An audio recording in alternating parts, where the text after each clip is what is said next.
Hi everybody, this is Dan Stolbarger. Welcome to this week's KFIR Middle East Update. We're going to look over back through the week that was. This is September 4th. And so let's take a quick look at what we call our news bites. Just a reminder that this YouTube comes with an accompanying PDF PowerPoint. You can get that either on the YouTube site, there should be a link, or go to our website at holygroundexploration.com. Well, I've said it often that Israel and the United States seems to mirror certain things. We know that here in the U.S. we have major elections coming up in November, midterm elections that could drastically change directions of the way the country's going.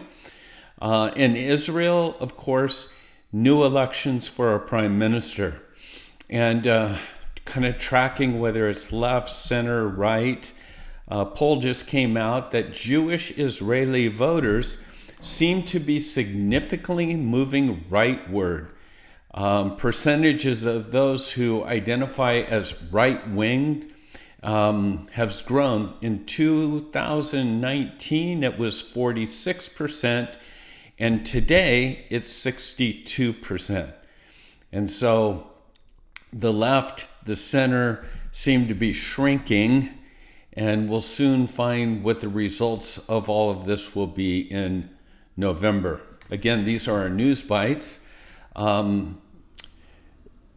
Israel, Syria strikes. There's been an increased amount of successful airstrikes against Iran's presence in Syria, and so much so that the Assad regime has threatened to fight back against the Jewish state. But Russia, that's sort of the shadow government behind Syria now, is basically telling Iran, knock it off. Quit trying to use this as a conduit to get your rockets to Hezbollah. We'll have to wait and see if that has any impact.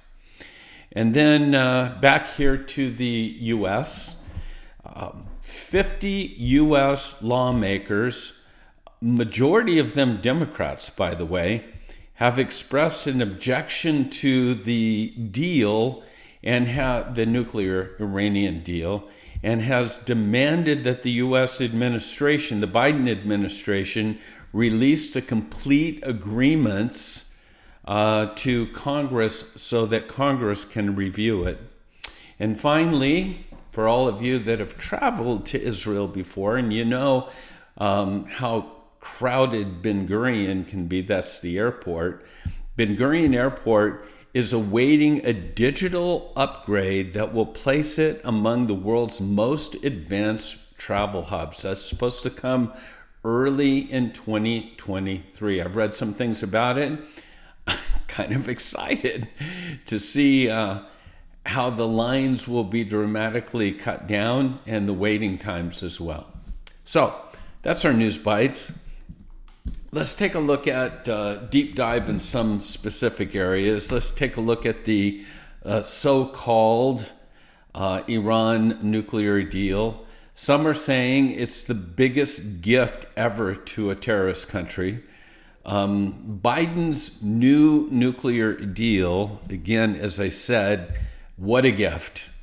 It would give unlimited nuclear weapons, the possibilities of that, with no inspections, past, present, or future, enough enriched uranium, and then, and here's the kicker, $100 billion per year to spread terror throughout the globe.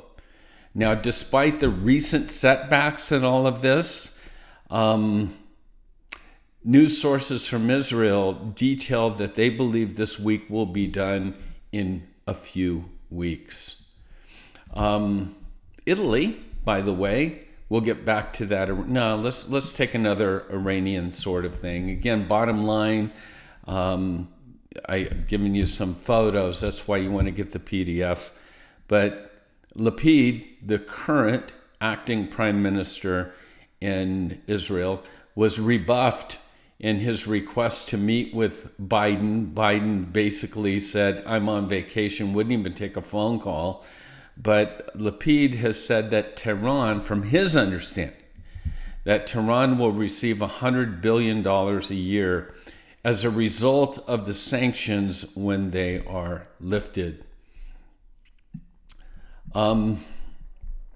Despite all of this that's going on, whether the deal signed or not, Israel's made it clear that their actions towards Iran is not going to be binding according to whatever this agreement is. That Israel, if necessary, will do whatever it needs to do to defend itself to keep Iran from receiving a nuclear weapon.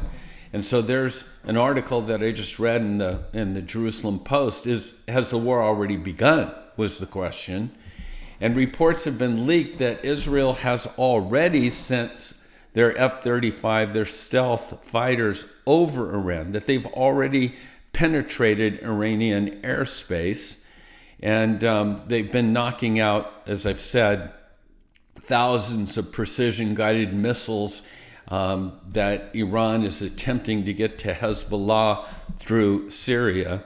But I think the most important thing, and I'll read the article, it says it's Israel's range of movement.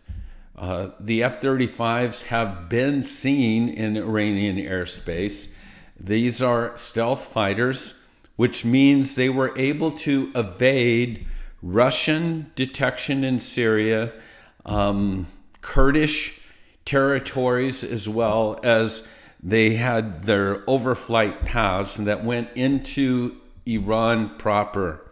If that's the case, this means that Israel has the ability to counterstrike the Islamic Republic if there's any sort of threat or suspicion that they have obtained the bomb or the ability to build it.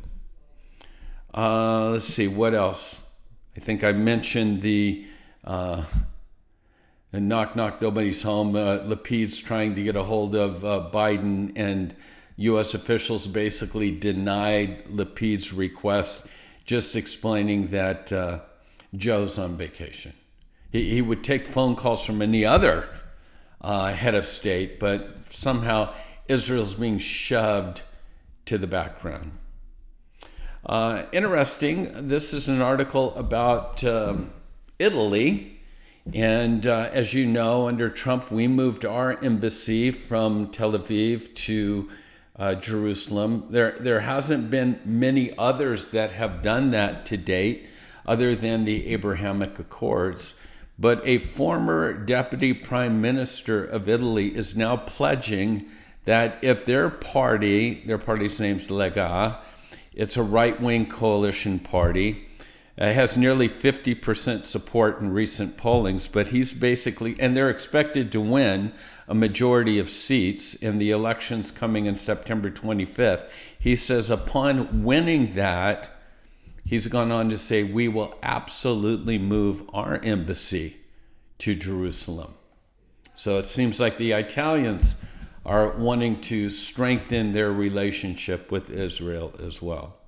And then finally, it was 50 years ago this week, on the 5th and 6th of September 1972, that the world watched in horror as Jews were again brutally murdered on German soil during the Olympics in Munich.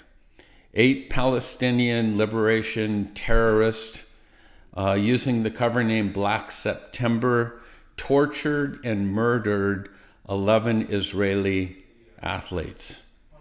And this sort of began the launching of targeted assassinations from Israel, as they were not allowed, Mossad was not allowed into Germany to try to assist in the release of these Israeli athletes that had been captured. And they had to simply sit on the sideline and watch them being killed. Most people don't realize this, but the way this all worked is Gaddafi head of Libya, was convinced by Yasser Arafat and funded by Arafat to fund through Libya, through Gaddafi, fund the terrorists that were known as Black September. And in the background, in the shadows, a key figure that was part of those preparations was Muhammad Abbas. And as you know, he's the current president of the Palestinian Authority. He flaunts himself still to this day, 50 years later, and he still refuses to express any remorse whatsoever for the murders that he helped bring about. So 50 years ago this week. For those in Israel, this is what we feel on 9/11, as we see that day rapidly approaching as well. They feel during this week for the massacre in Munich. Also, just want to remind you that we'll be heading to Israel. And so this will be the last YouTube video for about a month and a half. But while in Israel, we will continue to do our Middle East updates, but they will only be available as a PDF PowerPoint, as what you can see where I sent you to our website.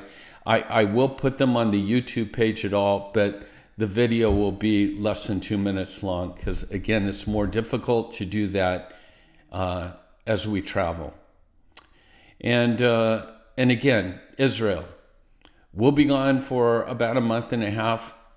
This trip's filled up, but we do have a trip coming up in February. It's February 15th through the 24th. We call our tours Revealing Israel. We want to give you a little bit of we want to give you a heck of a lot about Israel past.